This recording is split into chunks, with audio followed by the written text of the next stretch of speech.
What's going on, fellas? I've got here a 2013 Hyundai Elantra. I'm going to use this car to show you the location of the starter relay and some important fuses for the starter. So we're going to begin by heading under the hood. This is where we can locate the starter relay, and I can show you a troubleshooting step you can do to directly send power to the starter. So over here on the driver's side of the car, you know the battery's right here. Go ahead and check and make sure that the battery connections are both clean, tight. You'll also want to make sure that they're free of corrosion. Now moving on to the fuse and relay, the box is right here. Sometimes this piece can be in the way if the terminal is improperly positioned. You may have to loosen this and rotate it to get the negative line out of the way. But we open this up by just pulling on these two tabs here and here.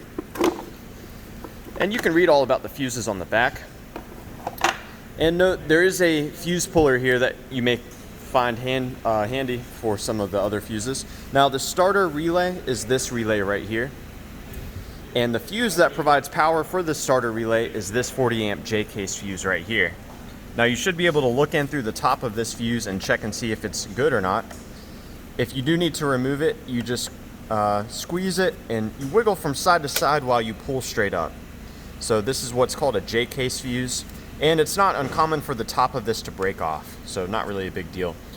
Now my favorite way to troubleshoot this starter relay is I'll have an assistant inside the car turn and hold the key in the start position. And while they're doing that, I'll actually come in here and I'll tap on this relay. Sometimes relays can fail or get stuck, and by tapping on the relay, you can sometimes get them to start working again.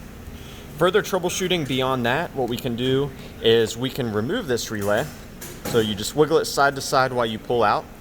You can set that relay aside and you can swap in a different relay. So a great one to swap in would be this one right here. This is for the rear defrost, I believe. Or you could swap in one of the cooling fan relays. Now if after making the switch the car is able to start, well then you know that the original relay is probably no good. Now what you can also do is you can touch these two pins together. So doing that will cause your engine to turn over. And if I had the key in the on position, this car would be starting. And you'll want to make sure that your vehicle is in park or in neutral when you're doing that. Now, this relay is engaged by the ignition switch.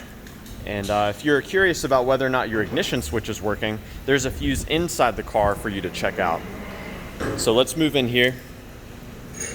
The fuse I'm going to show you is a 7.5 amp fuse known as the start fuse, and it's behind this cover here, which we remove by just pulling out. So it just hinges out like so. So this fuse, the 7.5 amp start fuse, is all the way in the upper left hand corner. So it's that right there. And this fuse only gets energized when you turn the key to the start position. So I'm going to go ahead and pull this fuse out just to show you what a good fuse looks like. So we can see here this fuse is ready to rock. And there's exposed metal on this fuse.